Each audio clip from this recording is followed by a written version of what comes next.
Alcott. I am a reading teacher here at PA Virtual, and I am going to work with you on animal masks. So here's my animal mask, okay? And I have a giraffe. I chose a zoo animal of a giraffe, and I'm going to actually swap around my camera so you could get a better look at the mask. So give me a second, and I'm going to swap-a-roo. So I have used a couple of different mediums for the mask. I've used some paper. I've used some pipe cleaners. I've used crayon. I've used a popsicle stick. And those are all the different supplies that you could use. You could also use some paint, glue, ribbon to use to fasten to the mask to your face if you so desire. So, really anything that you have that you could turn into an animal mask would be sufficient. I am going to actually share my screen and we could get an idea of some animal masks. So we see the quite common animal masks, right? The cow, the dog, right? We could start up here with the bunny rabbit. That looks cool. I use some straws. Panda, hippo, fox. And then this person looks like they crafted a whole bunch of zebra, a ladybug, another giraffe, a butterfly, penguin down here. So as you can see, it really is up to your imagination as to what you want to craft.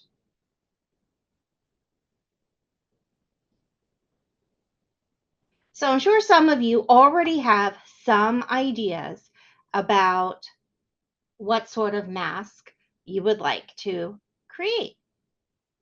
So I suggest that we start with planning out what your mask is going to look like. So I always like to start with just a blank piece of paper and something to write with so we can start planning out our masks. So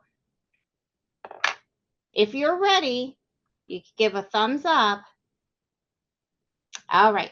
So I've already made a giraffe mask, as you saw before. Okay. But I'm going to make a different animal mask. And again, like Mr. Maya said, if you want to make a star or a beach ball, I even saw on the Pinterest page that someone made a minion, someone made Frankenstein. So it doesn't not have to be an animal. It could be, take it, branch it out to whatever it is that you feel like you want to create this morning. All right. So I came prepared to make an animal. So that's what I'm going to go with. I am going to switch from a giraffe to an elephant. So I'm planning this out. Okay. Just getting my thoughts out on paper. So, an elephant usually has a head, right? And talking about respiration, an elephant usually has a trunk.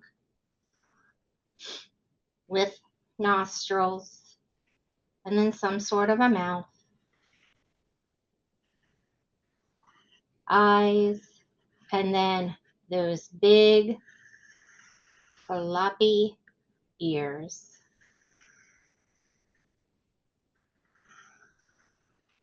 All right, so now I have a visual of what I'm going to do. Everyone with me so far? If you're crafting? All right.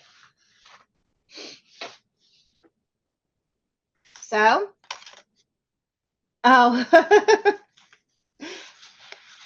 well, I guess that's a very impressive compliment that we're watching Steve from Blue's Clues. All right, so enough of my blue piece of paper. I'm hopping over to my paper plate because this is my canvas this morning for my creativity. I have my plan. I'm going to stick to it with my paper plate. So you might be saying, "Oh, well, you know, an elephant, Mrs. Alcott, they're usually gray." Well, yeah, kids, they are usually gray. So I could take some gray construction paper and cut out a circle and glue it on top. Or I could do like I did with my giraffe and use some crayons or markers to color in my elephant. And again, that's really up to you as the artist, as the crafter, what you want to do. I might mix it up. What I might actually do is have some of my mask colored on the outside.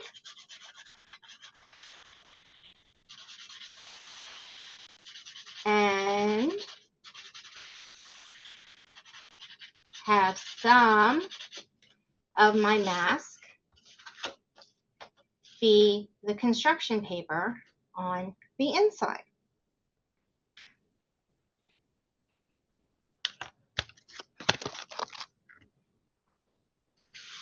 You might be saying, Mrs. Alcott, how are you going to do that? How are you going to make sure it's nice and neat? Well, it doesn't have to be nice and neat, does it? It could be a little messy. It could be a little askew. I'm actually going to do is kind of gauge from my smaller plate. And you don't have to use a plate as a template. You could use whatever you have around your work area.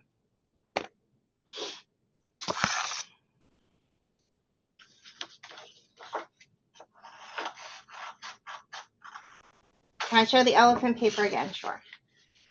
Here we go.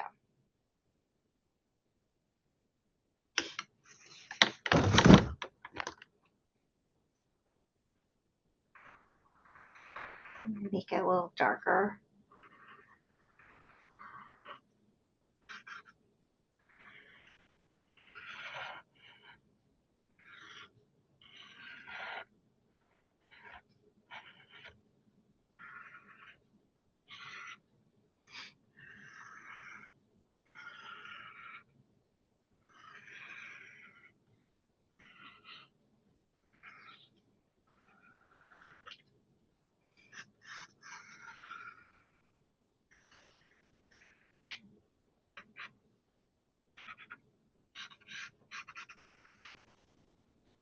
All right, a little bit darker there for everyone.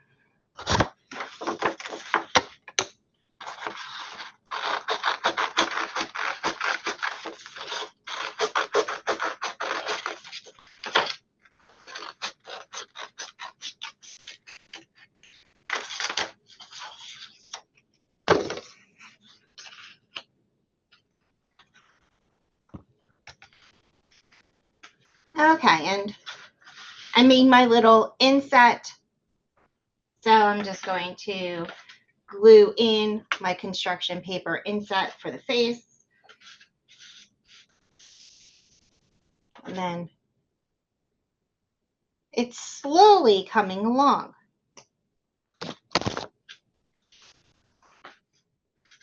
So I'm thinking about, the respiration, right, that Mr. Cleary taught us about this morning. And, it's pretty straightforward with mammals like elephants and tigers and dogs and cats.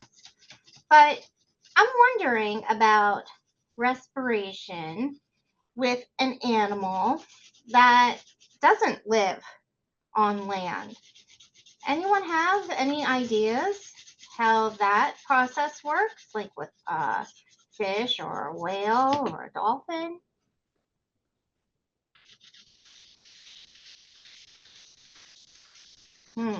Gives us something to think about. Yeah, we discussed this. How do fish get their oxygen? Okay. You can put it in chat. How do fish get their oxygen? We discussed it earlier, everyone. I think everybody's just really into their math. Okay. Well, I think they have those gills that allow them to breathe. So that must be part of their respiratory system. Yep, that's correct. Hey, can you show on camera what you're doing with the plate right now, Mrs. Yep, Alford? absolutely. So it's taking a long time. I'm coloring in. I'm giving it different kind of looking textures here with my paper plate. So, I could kind of speed it up by putting some more paper or some paint. I'm choosing to not use paint today, but if you have paint, you can certainly use paint.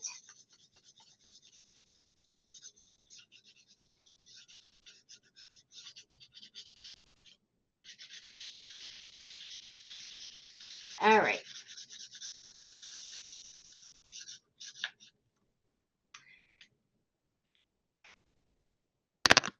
Look at your butterfly. Let's see. Asma, let's see here. I see. All right. And butterflies are not the easiest creatures to craft on paper plates or to make a mask out of.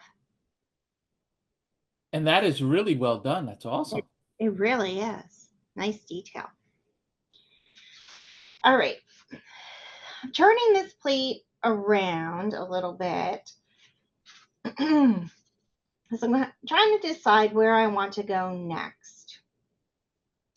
I think I'm going to keep filling in a little bit more up top. I want to just make a quick measurement here.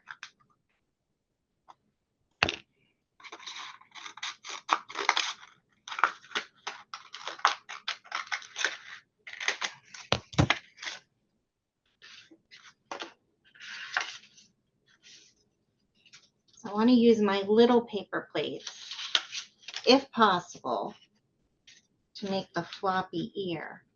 Might not work. I might need to make use of another paper plate, a big paper plate. See, sometimes with creating, it's something called trial and error. If you have an idea, that idea might be so-so. And then you might want to test your hypothesis out. My hypothesis now is if I fold another paper plate, a big paper plate versus a small paper plate, that the larger paper plate cut in half will make for better elephant ears. So let's check it out.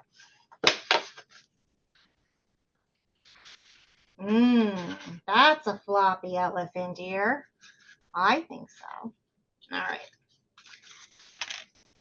Let's check it out here. Ah, I like that. And that's what I'm going to go with then. All right. So I'm going to look for some more gray construction paper. Yes. Cobain, they are big elephant ears. Well, I hear that's how the elephants cool themselves, is by flapping their ears. So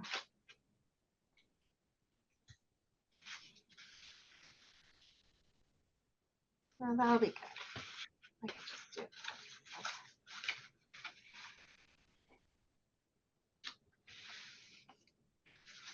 Because what sort of climate do elephants usually live in, like in nature?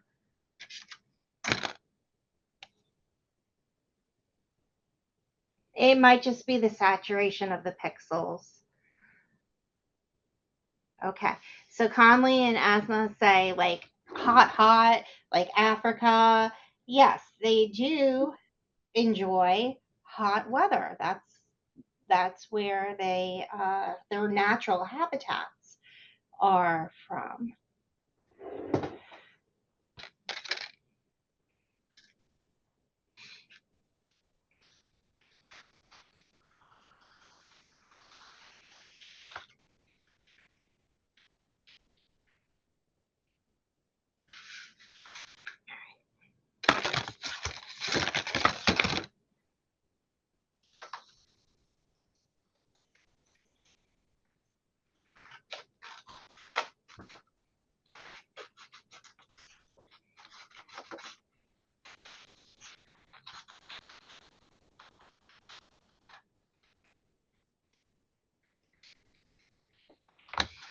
All right, so I have a rough covering here.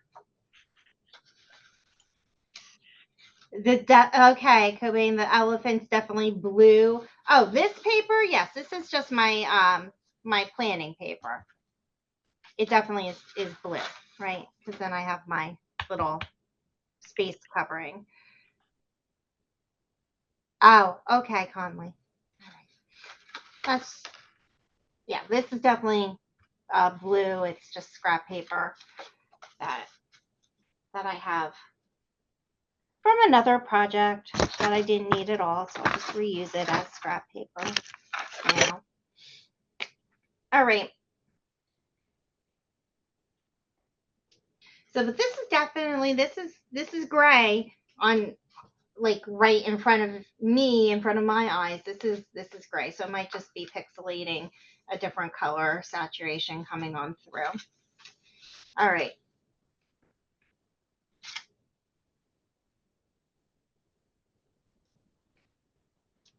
So I'm just going to use some glue, my glue stick. All right, Cobain, I believe you. I believe you. Maybe I'll hold up something that's black, and then you could see the difference. I can do that. All right.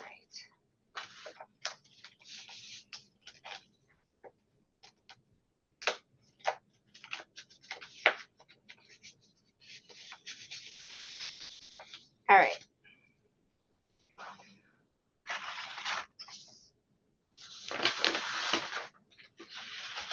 All right, Cobain.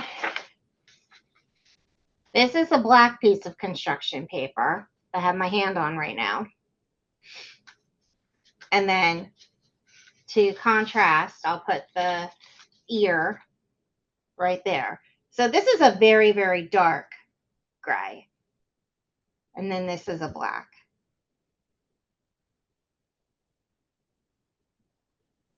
All right, yep. So it might just be the way that the color saturation is coming through. No worries. All right. Back over here to my paper plate. Do some planning here. So I want my plate to go. It's spelled today, Conley, I'm not sure what that means. All right, so I'm going to put my paper plate. I think I want to go this way. All right. I see you're responding to the person who said they cannot spell today. Okay. Thank you. I'm sure that was intentional. And I'm trying to glue and not glue myself to this, you know. You know how it goes. All right.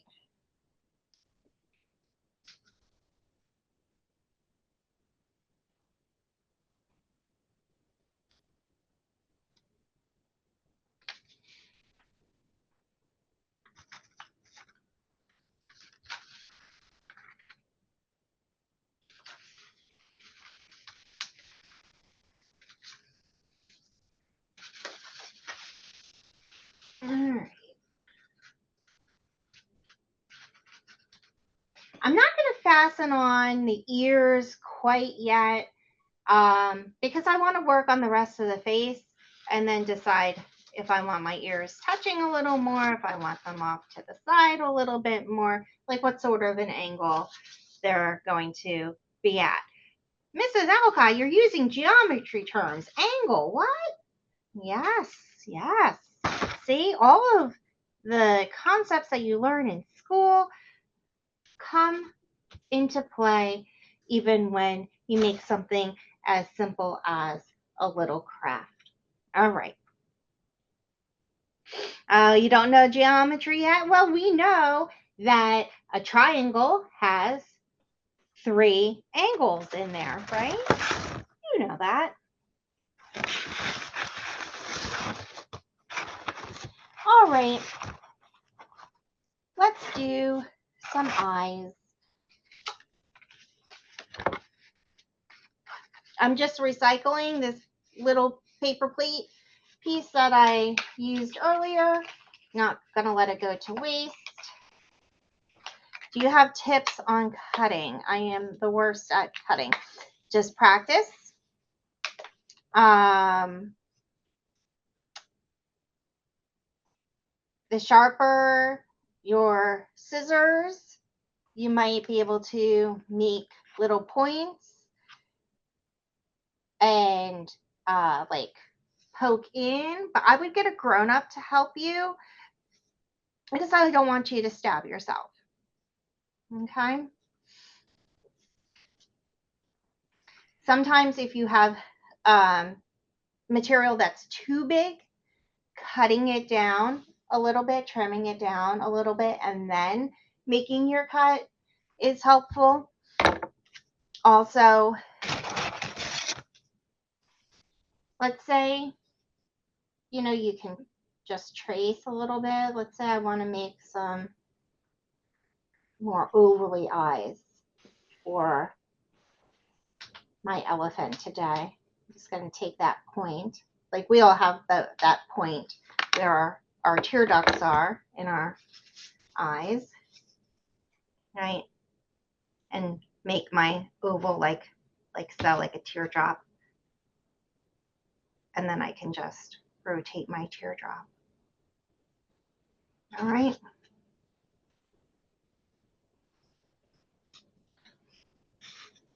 And then I can just cut along my line that I traced. And honestly, a lot of it just is practice.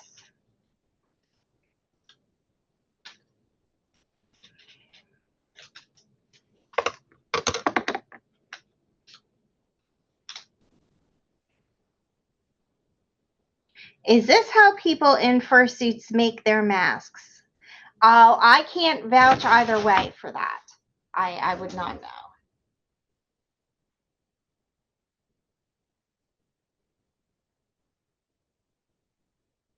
That is not my area of expertise. I would imagine that they would have to sew some material in. And despite my best efforts, I am not the best at sewing. All right, so I'm gonna make my eye here.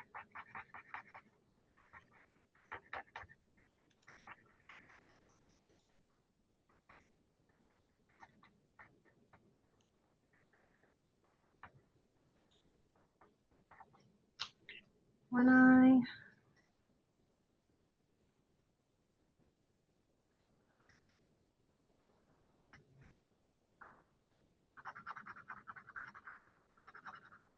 Hopefully everybody else's is coming along pretty well.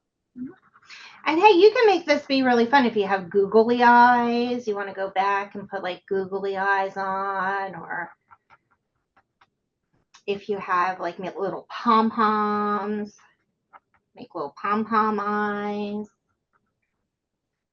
It does not have to be strictly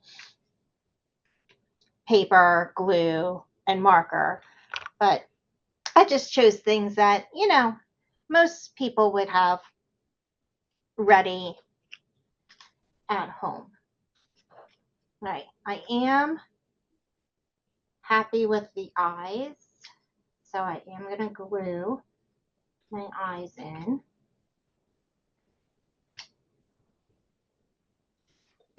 Okay.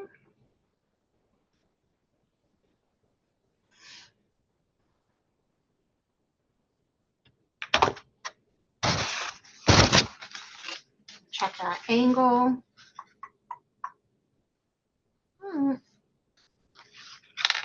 We're getting there.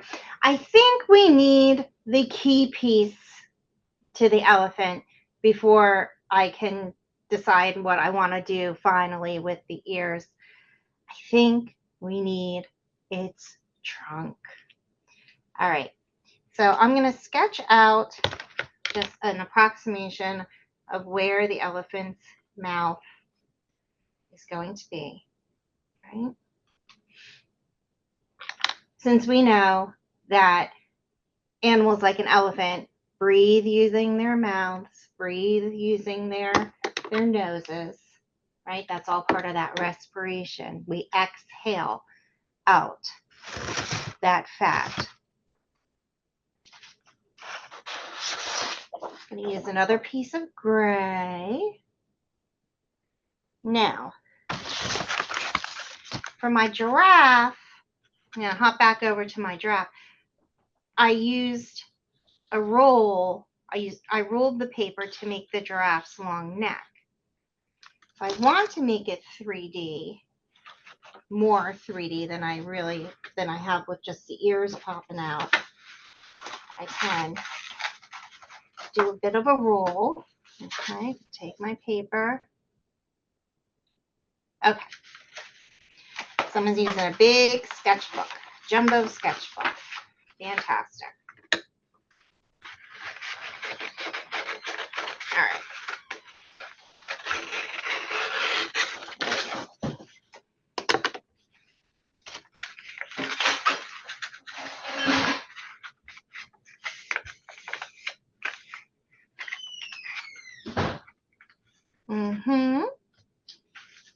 There we go. It's coming along.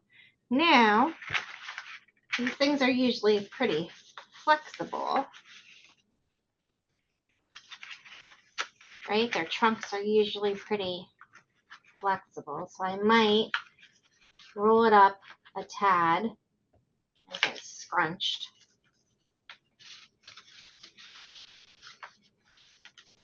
Scrunch it up a tad. Okay.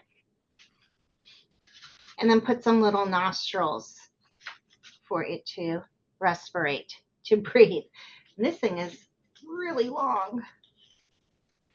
I might want to just hold it down there. And elephants have wrinkly trunks. All right. You know what? I'm going to add a little bit of color to my elephant. It looks very, very pale. So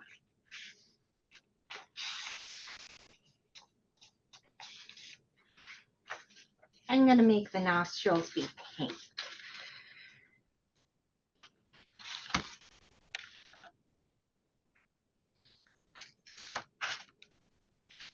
Right, I'm going back to my plan. I do have some nostrils here. So very good. All right, so, you know, I'm going to say that maybe nostrils the size of my thumb, or you can use your pinky. Maybe the pinky would be a little bit more accurate. So I'm just going to trace around the tip of my pinky finger. So you don't need any special measuring tools.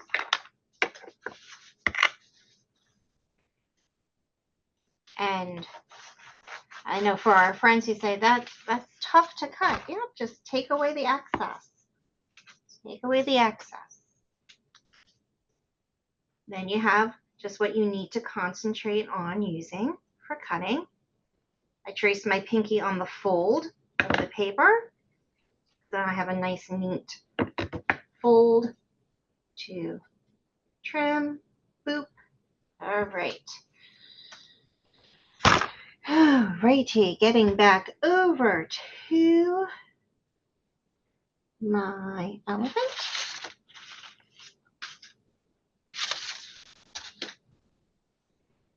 I'll find its little nostril. And guys, I'm going to show you a trick here. If you're making an elephant or something that has a long nostril, like an anteater, or if your star is a shooting star and you're making it kind of 3D, like it's popping out, you could always just use tape, fold your paper and use some tape, and then make a fold over your tape. All right. There you go. And then, hey, you can't forget these guys. Can't forget the nostrils. All right. And these are going to be easy just to paste on.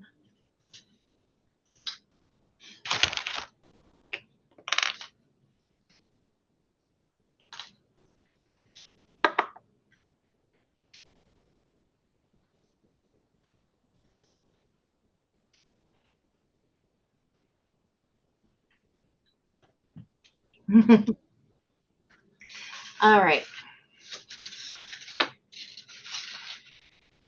Am I satisfied? I think I am. I think that is a pretty nifty looking elephant for a quick go at it. So I need to affix my ears, my elephant's ears, and I could use either tape or glue or maybe even both. I think just for time's sake, I'm going to just take a bit of tape, roll it up, stick it on, and affix my ear to it.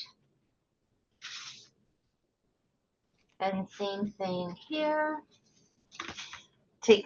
You could take your tape, if you have tape, between your two pointer fingers, and then roll so it makes like a cylinder, and then stick that tape cylinder to your paper plate, and then you can stick the ear. If you're making an elephant ear, if you're making something else, then you do what your animal or object needs. But just in case you're following along at home, you make the tape into a cylinder so all of the sticky side is exposed. And then you can affix it to, stick it to your plate, and then stick it to the other part. Okay? And that's just a quick way to get things on. All right.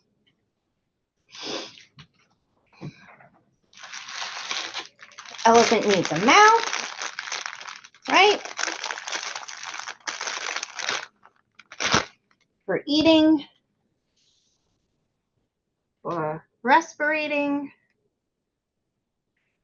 need all that.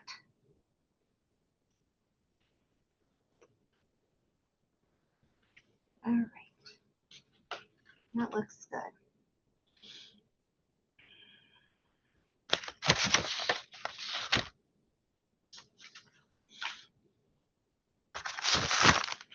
And we are Right. just about there, right, Mr.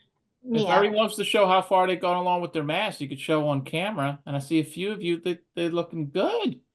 Wonderful. You could go ahead and show on camera how your masks are coming so far.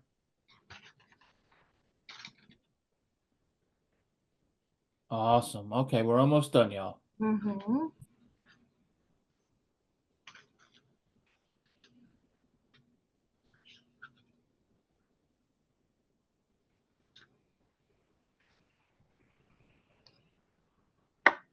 And then if you're using the string to tie your mask around, what you would do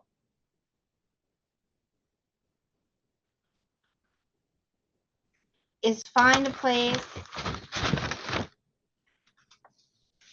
on your mask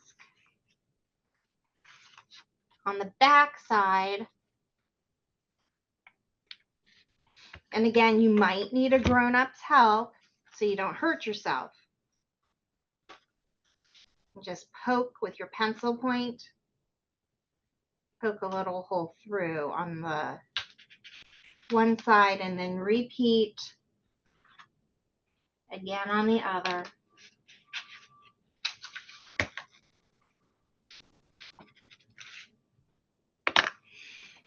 And of course my string, I lost my string. All right, you would put the string through those little holes, right? You would put the string through those little holes. Oh, here's my string. Okay. And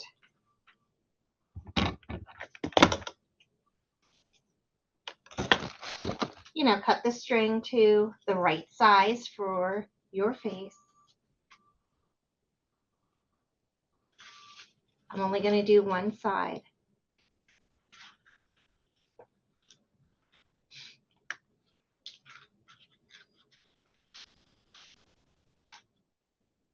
So if you're at a good place to share those masks, go ahead and share. If you're still watching to see how the string goes through, watch to see how the string goes through.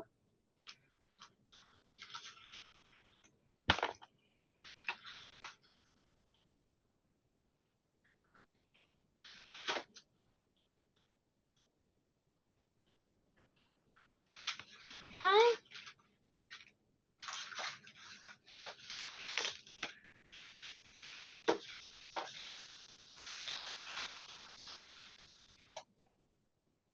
So then you would be able to use your string on both sides and fasten it to your head. If you're choosing a popsicle stick, again, just use the other side. And I would just pop on a piece of Scotch tape and voila.